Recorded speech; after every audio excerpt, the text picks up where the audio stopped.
Hi കൂട്ടുകാരെ, അസ്സലാമു അലൈക്കും. എല്ലാവരും എന്നാ പറയുന്നു? സുഖമായിട്ടൊക്കെ ഇരിക്കുന്നു? റാഹത്താണോ? കമന്റ് കേട്ടോ. അപ്പൊ ഞാൻ ഇന്ന് വന്നിരിക്കുന്നത് നമ്മളെ അച്ചായന്റെ ഒരു മുൻ കാമുകിയാണോ അതോ വീട്ടിൽ ജോലിക്ക് നിന്ന പെണ്ണാണോ എന്നൊന്നും അറിയത്തില്ല കേട്ടോ. ആ കുട്ടിക്ക് ഉണ്ടായ കുറെ ദുരനുഭവം പറഞ്ഞിട്ടൊരു വീഡിയോ ഞാൻ കണ്ടു. എനിക്ക് തോന്നുന്നു ആ കുട്ടി സാമ്പത്തികമായിട്ട് പിന്നോക്കം നിൽക്കുന്ന ഒരാളാണെന്ന് തോന്നുന്നു. അതുകൊണ്ടായിരിക്കാം അയാളെ വീട്ടിൽ പോയിട്ട് ആ അമ്മയെ സഹായിച്ച് അങ്ങനെ നിന്നത്. ആ കുട്ടിക്ക് എന്തെങ്കിലുമൊക്കെ സഹായങ്ങൾ അയാൾ ചെയ്തിട്ടുണ്ടാവും അല്ലേ? അതുകൊണ്ടായിരിക്കാം ഇപ്പോൾ വന്നിട്ട് അവൾക്കുണ്ടായ ക്രൂരതകളൊക്കെ പറഞ്ഞിട്ട് ഞാനൊരു വീഡിയോ കണ്ടു. ഭയങ്കര ഒരു ഗുണ്ടകളൊക്കെ ഇരിക്കുന്ന പോലെ വലിയ സെറ്റപ്പിൽ ഇങ്ങനെ അവിടെ ചെയറിൽ ഇങ്ങനെ ഇരിക്കുക. അപ്പോൾ ഇങ്ങനെ സംസാരിച്ചു. അവർ പോയി നോർമലി പോയി സംസാരിച്ചു, മിണ്ടി. അപ്പോൾ എന്നോട് ഇങ്ങനെ ഹായ് ഒക്കെ തന്നു. എവിടെ വീടെന്നൊക്കെ ചോദിച്ചാൽ അന്ന് ഇന്നടത്താ വീട് എന്നൊക്കെ പറഞ്ഞാൽ ഓക്കെ. അവൻ അവിടെ കുറേ ഫ്രണ്ട്സൊക്കെ ഉണ്ട് എന്നൊക്കെ സംസാരിച്ചു. ഞാൻ പറഞ്ഞാൽ ശരി കേട്ടോ എന്നൊക്കെ പറഞ്ഞ് നോർമലി സംസാരിച്ചു, പോയി തീർന്നു. അപ്പോൾ എൻ്റെ ഒരു ഫ്രണ്ട്സ് ഇതുപോലെ എന്നെ കോൺടാക്ട് ചെയ്തിട്ട് എൻ്റെ ഫ്രണ്ടിൻ്റെ കയ്യിൽ നിന്ന് ഈ പുള്ളി നമ്പർ വാങ്ങിച്ചു, എൻ്റെ നമ്പർ വാങ്ങിച്ചു, ഈ ഞാൻ പരിചയപ്പെട്ട ആ ഫ്രണ്ട്സിൻ്റെ കയ്യിൽ നിന്ന്. അങ്ങനെ എന്നെ കോൺടാക്ട് ചെയ്തിട്ട് ഹലോ എന്നെ മനസ്സിലായോ എന്നൊക്കെ നോർമലി ടോക്ക് ചെയ്തു. ഞാൻ പറഞ്ഞു എനിക്ക് മനസ്സിലായില്ല, DP ഒന്നും കണ്ടില്ല, എനിക്ക് മനസ്സിലായില്ല എന്ന് പറഞ്ഞു. അപ്പോൾ ഞാൻ ഇന്ന അച്ചായനാന്ന് പറഞ്ഞു. ഞാൻ പറഞ്ഞു ശരി ചേട്ടാ, പറഞ്ഞു എന്താണെന്ന് ചോദിച്ചപ്പോൾ പറഞ്ഞു ഇല്ല ഒന്നുമില്ല, ഇങ്ങനെ ജസ്റ്റ് ഒന്ന് സംസാരിക്കാൻ തോന്നി, സംസാരിച്ചാന്നൊക്കെ പറഞ്ഞിട്ട് നോർമലി ഉള്ള മെസ്സേജായി. ഓക്കെ, നമ്മളത് നോർമലി റിപ്ലൈ കൊടുക്കുന്നു, വിട്ടു.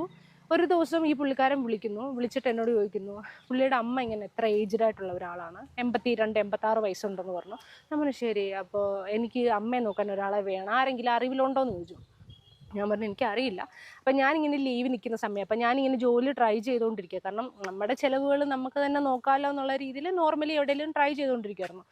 അപ്പോൾ പുള്ളി ഇങ്ങനെ പറഞ്ഞു. അപ്പം ഞാൻ പറഞ്ഞു എൻ്റെ അറിവിൽ ആരുമില്ല, ഞാൻ നോക്കിയിട്ട് പറയാമെന്ന് പറഞ്ഞു.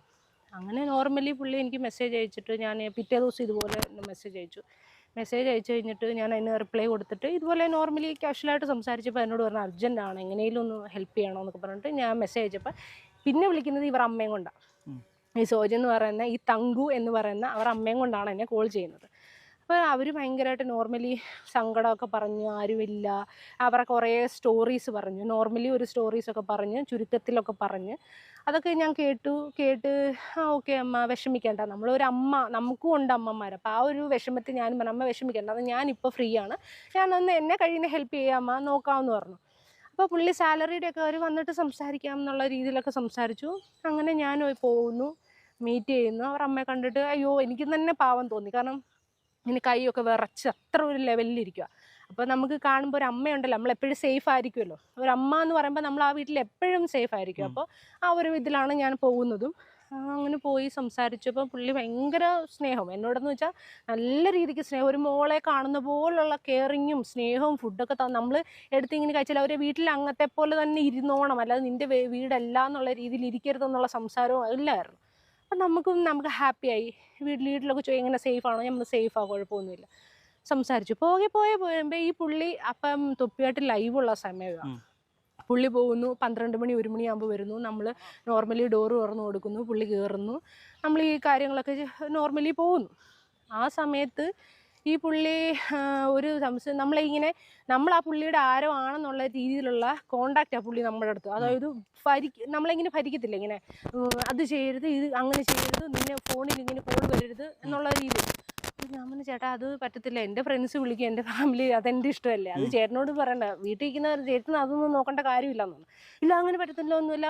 ഈ പുള്ളിക്കാരൻ ഫോൺ പിടിച്ച് തറയിലോട്ട് ഒരൊറ്റ അടി, എൻ്റെ ഫോൺ പൊട്ടിപ്പോയി.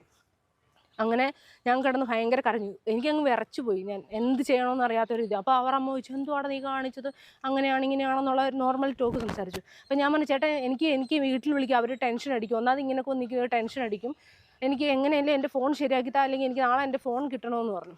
അങ്ങനെ പിറ്റേ ദിവസം എറണാകുളത്തുള്ള മൊബൈൽ കെയർ ഒരു ഷോപ്പുണ്ട്, അതിലെ താജു എന്ന് പറഞ്ഞൊരു പുള്ളിക്കാരൻ, അവൻ്റെ ഫ്രണ്ടാണ്. ആ പുള്ളിക്കാരൻ്റെ ഷോപ്പിൽ പോകുന്നു, ഫോൺ പുതിയത് വാങ്ങിച്ചു തരുന്നു. വേറെ എന്ന് പറഞ്ഞാൽ ഭയങ്കര, പിന്നെ പുള്ളി ടെൻഷന് പറഞ്ഞു. ഞാൻ പറഞ്ഞു എനിക്ക് വേറെ ടെൻഷൻ ഉണ്ടായിരുന്നു, ആ പുറത്ത് ഇങ്ങനെ കണ്ടപ്പോൾ ഞാൻ ഇങ്ങനെ റിയാക്ട് ചെയ്തതാന്ന് പറഞ്ഞിട്ട്. അപ്പം ഞാൻ വിട്ടു, ചിലപ്പം പോട്ടെ. അപ്പോഴും എൻ്റെ മനസ്സിലൊരു ഇതുണ്ട്, ടെൻഷനും കാര്യങ്ങളും ഉണ്ട്.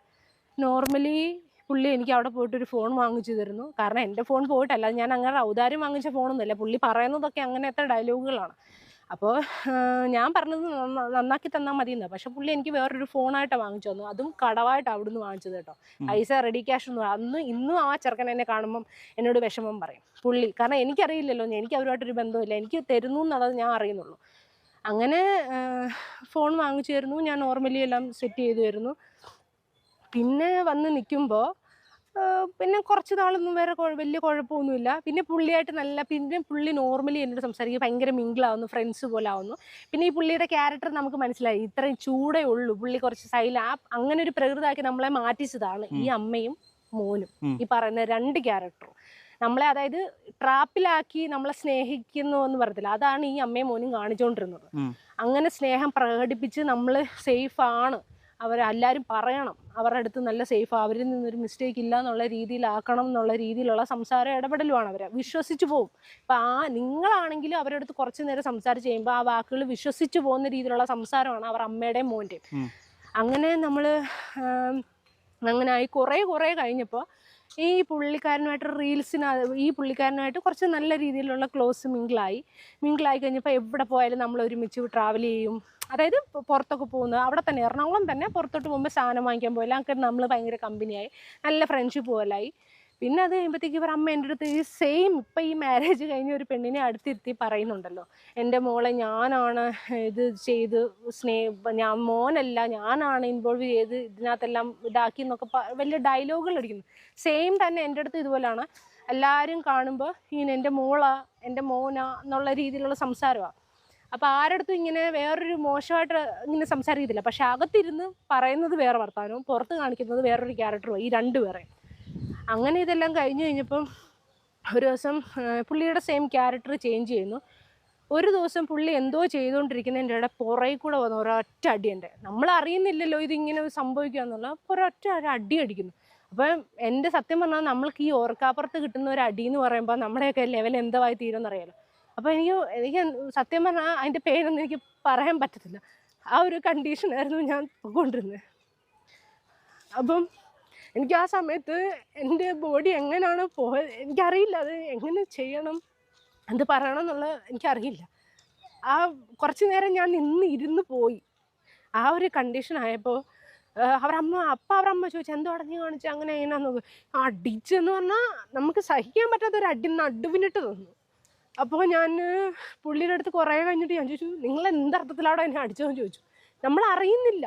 പുള്ളിയുടെ ഒരു സ്വഭാവം എന്താണെന്നറിയോ, പുള്ളി മാനിനാന്ന് കാണിക്കാൻ ആര് കോള് വിളിച്ചാലും അത് റെക്കോർഡ് ചെയ്യുക. അപ്പം ഞാനെന്നല്ല, നോർമൽ ആര് പുള്ളിയുടെ ഫോൺ വിളിച്ചാലും ഓൾറെഡി കോൾ റെക്കോർഡറാണ് ഫോൺ ചെയ്ത് വെച്ചിരിക്കുന്നത്. പിന്നെ വരുന്ന ഓരോ മെസ്സേജിൻ്റെ സ്ക്രീൻഷോട്ട് എടുത്ത് സേവ് ചെയ്ത് വെക്കുക. ആര് വിളിച്ചാലും പുള്ളി ചെയ്യുന്ന ഒരു പരിപാടി അതാണ്.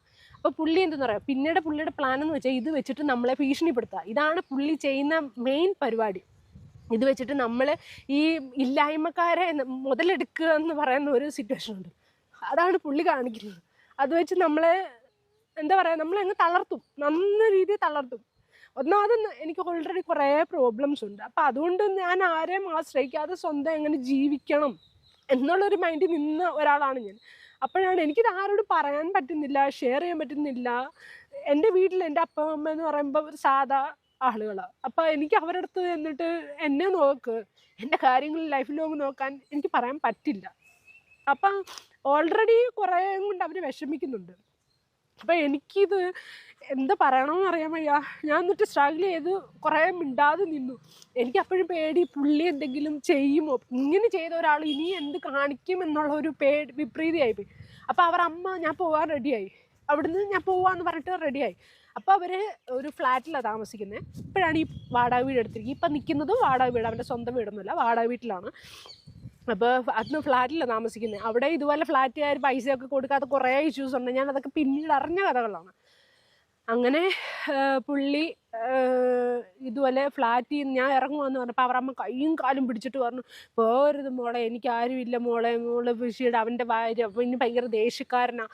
അപ്പോൾ ഞാൻ ചോദിച്ചു, അമ്മ ഒരു സ്ത്രീയാണ്, അമ്മയ്ക്കറിയാം ഒരു പെണ്ണിന് ഒരു അടി കിട്ടുക എന്ന് പറഞ്ഞാൽ ഒരു ഇതുപോലെ തണ്ടും തടിയുള്ള ഒരുത്തൻ ചുമ്മാതെ നമ്മൾ അടിക്കുക. ഇവൻ്റെ ആരാ ഞാൻ? വൈഫാണോ? അല്ലെങ്കിൽ അവൻ്റെ പെങ്ങളാണ്? എൻ്റെ ഒരു ഇതുമല്ല ഞാൻ. ആണെങ്കിൽ അങ്ങനെ ഒരാളെ ആണെങ്കിൽ പോലും അവരെ പോലും അടിക്കുന്നത് തെറ്റാണ്. കാര്യമായിട്ട് ഫേസ് ടു ഫേസ് പറയുക, അല്ലാണ്ട് ഒരാളെ അടിക്കുകയും പിടിക്കുകയും ആണത്തോന്ന് എനിക്ക് പറയാൻ പറ്റില്ല. അപ്പോൾ ഞാനിത് പ്രതികരിച്ചു, അമ്മ എനിക്ക് നിങ്ങളുടെ മോൻ്റെ ഒരു ആവശ്യമില്ലാതെ തള്ളി കൊള്ളേണ്ട കാര്യമൊന്നും എനിക്കില്ലയെന്ന് പറഞ്ഞു. അപ്പോൾ അവർ ഇനി അങ്ങനെ ആവർത്തിക്കില്ല എന്നൊക്കെ പറഞ്ഞിട്ട് ബൈബിളിൽ തൊട്ട് സത്യമൊക്കെ ചെയ്തു. അപ്പം ഞാൻ പിന്നെ വിചാരിച്ചു പോട്ടെ, ഒരു അമ്മ പറഞ്ഞതല്ല. അപ്പോഴും നമ്മുടെ മനസ്സ് അങ്ങനെ ആയിപ്പോയി. ആ ഒരു രീതിയിൽ നമ്മൾ ക്ഷമിച്ചു കഴിഞ്ഞിട്ട് പിന്നെ ഇത് തന്നെ ഇഷ്യൂസ് ഉണ്ടായി. പിന്നെ പുള്ളി എന്നെ സ്വന്തമാക്കണം, പുള്ളിയുടെ വൈഫാണ് ഞാൻ എന്നുള്ള ലേബലാക്കി കഴിഞ്ഞു. ആ ലേബലിൽ അങ്ങ് സംസാരമാണ് പുള്ളി. പിന്നെ അങ്ങ് നമ്മൾ നോർമലി ഇരിക്കുമ്പോൾ സെറ്റിയിലൊക്കെ ഇരുന്നിട്ട് ഇങ്ങനെ ആ ഫോട്ടോ എടുത്തത് അതാണ് ഈ പുള്ളി കുറച്ചുകൂടി എഡിറ്റ് ചെയ്ത് അത് സംഭവിച്ചേക്കുന്നത്. എൻ്റെ ഭാഗത്ത് തെറ്റില്ലാത്തത് കൊണ്ടാണ് ഞാൻ അതിന് റിയാക്ട് ഉടനെ ചെയ്തത്. മനസ്സിലായില്ലേ? ഞാൻ അങ്ങനെ ഒരാളായിട്ട് നടക്കുമായിരുന്നെന്നുണ്ടെങ്കിൽ എനിക്ക് പുള്ളിയുടെ ഇതിനകത്തൊന്നും ഇതാവേണ്ട കാര്യമില്ല. അങ്ങനെ ലാസ്റ്റ് പിന്നെ ഇതുപോലെ തന്നെ എന്നെ ഭീഷണിപ്പെടുത്തുന്ന പോലത്തെ സംസാരവും കാര്യങ്ങളും ഒക്കെ ആയപ്പോൾ ഞാൻ പറഞ്ഞു, അമ്മ എനിക്ക് പറ്റത്തില്ല. അങ്ങനെ ഒരു ദിവസം തൊപ്പി വരുന്നു.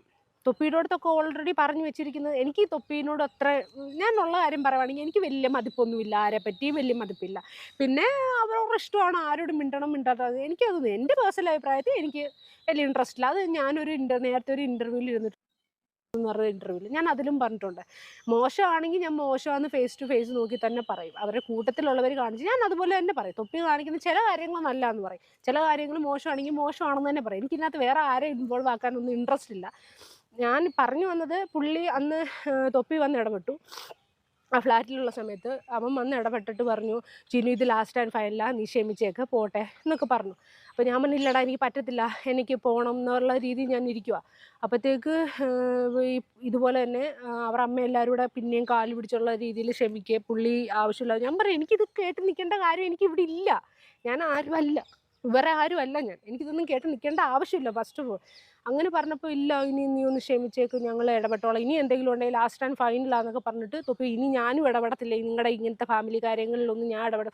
കാര്യം മീൻസ് ഇങ്ങനത്തെ അവരുടെ വീട്ടിൽ നടക്കുന്ന ഇഷ്യൂസിൽ അവൻ ഇടപെടത്തില്ല എന്നുള്ള രീതിയിൽ പുള്ളിക്കാരനോട് സംസാരിച്ച് കഴിഞ്ഞിട്ട് അവൻ പോയിട്ട് പിറ്റേ ദിവസം കുറച്ച് ദിവസം പുള്ളി നോർമലായിട്ട് സംസാരിക്കുന്നു, വലിയ ഷൗട്ടിംഗ് ഒന്നുമില്ല, നോർമലി ഉള്ള ഞാൻ അവരുടെ കാര്യം നോക്കുന്നു എന്നുള്ള രീതിയിൽ. പിന്നെ ഇത് തന്നെ അതാ പറഞ്ഞേ, ഈ ചിലവരുണ്ടല്ലോ എത്ര പഠിച്ചാലും അവരുടെ സ്വഭാവം എത്ര മറയ്ക്കാൻ നോക്കിയാലും അത് പുറത്ത് വരുമെന്നുള്ളത് കറക്റ്റാണ്. അതെനിക്ക് മനസ്സിലായി പുള്ളിയുടെ കാര്യത്തിൽ. ഇത് തന്നെ ഷൗട്ടി. ആ സമയത്ത് അവർ വീട് ഷിഫ്റ്റാണ്, അത് ഫ്ലാറ്റിലെന്തോ ഇഷ്യൂസ് ഉണ്ടാക്കിയിട്ട് തന്നെ അവിടുന്ന് മാറുന്നത് തന്നെയാണ്.